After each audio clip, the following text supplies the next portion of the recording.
हैं वो कौन से ऐसे काम हैं जो एक इलेक्ट्रिशियन को आने चाहिए। अगर आप कहीं पे भी इलेक्ट्रिशियन की जॉब करना चाहते हैं, उसके लिए इंटरव्यू दे रहे हैं, तो आपको ये बातें जरूर पता होनी चाहिए। साथ ही ये सारे काम भी आपको आने चाहिए, क्योंकि इंटरव्यू में भी सबसे पहले आपसे यही पूछ लिया जाता है कि आपको वो कौन कौन से काम है जो पूरी तरह से आप जानते हो। तो चलिए ज्यादा देर ना करते हुए शुरू करते हैं अपने इस वीडियो को और बातें करते हैं उन टॉपिक के बारे में जो एक इलेक्ट्रिशियन को जरूर पता होने चाहिए। सबसे पहले तो जो इलेक्ट्रिशियन को काम आना चाहिए वो है install, maintain and repair electrical control wiring and lighting system. यानी कि जो हमारा इलेक्ट्रिकल सिस्टम है उसकी जो भी कंट्रोलिंग वायरिंग है, चाहे फिर वो लाइटिंग वायरिंग है, उन सभी को वो आसानी से इंस्टॉल भी करनी आती हो, और अगर पहले से ही कहीं से कोई वायरिंग इंस्टॉल की गई है तो उसमें अगर कोई खराबी आ गई है तो उसको भी उसे रिपेयर करना आसानी से आना चाहिए। उसके बाद बात की जाए तो read technical diagram and blueprints. जो भी हमारा इलेक्ट्रिकल सिस्टम होता है, चाहे पैनल्स हो, ट्रांसफार्मर हो, हमारा डिस्ट्रीब्यूशन सिस्टम कोई भी हो, उसको बनाने से पहले एक लेआउट तैयार किया जाता है जिसको हम डायग्राम के नाम से भी जानते हैं। अगर आपको ऐसे डायग्राम पढ़ने आते हैं तो ये आपके लिए एक बहुत ही बड़ा प्लस पॉइंट हो जाता है, क्योंकि इसके आने से आप किसी भी डायग्राम को बड़ी आसानी से देख के समझ सकते हैं, उस सिस्टम के बारे में समझ सकते हैं, और अगर वहाँ पे कोई भी दिक्कत है तो उसको भी आसानी से रेक्टिफाई कर सकते हैं। अगला पॉइंट है परफॉर्म जनरल इलेक्ट्रिकल मेंटेनेंस। जो हमारे इलेक्ट्रिकल में जितने भी मेंटेनेंस होते हैं वो एक इलेक्ट्रिशियन को अच्छी तरह से आने चाहिए। जैसे हम पीपीएम करते हैं, ब्रेकडाउन मेंटेनेंस करते हैं, करेक्टिव मेंटेनेंस करते हैं, आदि जो भी ये मेंटेनेंस होती है, इन सभी के बारे में एक इलेक्ट्रिशियन को बहुत ही अच्छे तरीके से पता होना चाहिए, और बड़े अच्छे तरीके से ये सभी तरह की मेंटेनेंस एक इलेक्ट्रिशियन को करनी आनी चाहिए। अगला पॉइंट है सेफ्टी। जो भी हमारे सेफ्टी मेजरमेंट होते हैं, सेफ्टी पॉइंट होते हैं, वो एक इलेक्ट्रिशियन को सबसे पहले आने चाहिए। यानी कि काम बाद में होता है और सेफ्टी हमारी पहले होती है, तो इसीलिए जो भी हमारे सेफ्टी मेजरमेंट होते हैं वो एक इलेक्ट्रिशियन को पता होने चाहिए कि हम कौन सा काम कर रहे हैं, इस काम के लिए हमें कौन कौन से सेफ्टी इक्विपमेंट चाहिए है, कौन कौन सी सेफ्टी जिनका हमें ध्यान रखना चाहिए है, और कोई भी मेंटेनेंस या किसी भी हमारे इलेक्ट्रिकल इक्विपमेंट के ऊपर काम करने से पहले वो कौन सा प्रोसीजर है जो हमें फॉलो करना चाहिए। ये सब सेफ्टी के अंदर आते हैं, और ये सारे सेफ्टी पॉइंट एक इलेक्ट्रिशियन को बड़ी अच्छी तरीके से पता होने चाहिए। अगला पॉइंट है trouble shoot electrical issue using appropriate of testing devices. हमारा जो भी इलेक्ट्रिकल सिस्टम होता है उसमें अगर कोई भी फॉल्ट आ जाता है तो वो आसानी से आपको रेक्टिफाई करना आना चाहिए, और साथ ही उस फॉल्ट को रेक्टिफाई करने के लिए जो भी टूल या फिर उपकरण आपको यूज करने पड़ते हैं, उन सभी उपकरण को भी आपको अच्छी तरीके से चलाना आना चाहिए। जैसे अगर हम कहीं पे रेजिस्टेंस का मेजरमेंट कर रहे हैं तो जो हमारा मैगर होता है वो मैगर आपको चलाना आना चाहिए, ताकि आप बिल्कुल सही तरीके से मैगर की मदद से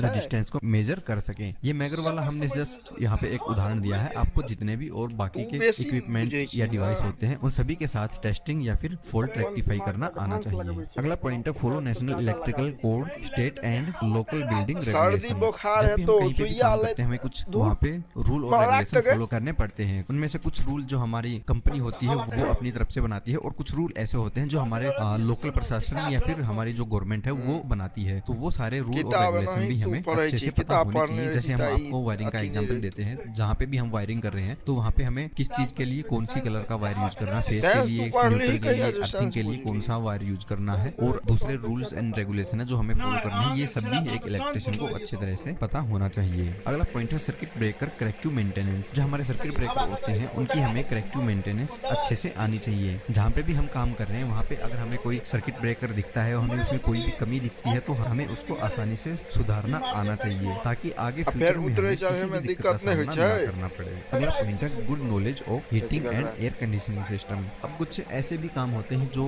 किसी किसी साइट पे हमें देखने को मिलते हैं और किसी साइट पे हमें देखने को नहीं मिलते हैं। तो कुछ कुछ जगह पे एक इलेक्ट्रिशियन को जो HVAC वाला हमारा सिस्टम होता है वो भी ऑपरेट करने या फिर रिपेयर करने को मिल सकता है। तो ऐसे में हमें HVAC का जो भी सिस्टम है उसकी हमें ठीक ठाक जानकारी होनी चाहिए, ताकि कभी भी जरूरत पड़ने पे एक इलेक्ट्रिशियन उनको आसानी से रिपेयर कर सके या फिर उनका ऑपरेशन आसानी से कर सके। तो ये थे कुछ ऐसे पॉइंट जो एक इलेक्ट्रिशियन को पता होने चाहिए एक अच्छी सी जॉब पाने के लिए। इससे जुड़ा अगर आपका कोई भी सवाल है तो आप हमें नीचे कमेंट में पूछ सकते हैं। इसके अलावा अगर आप इंटरलॉकिंग के बारे में जानना चाहते हैं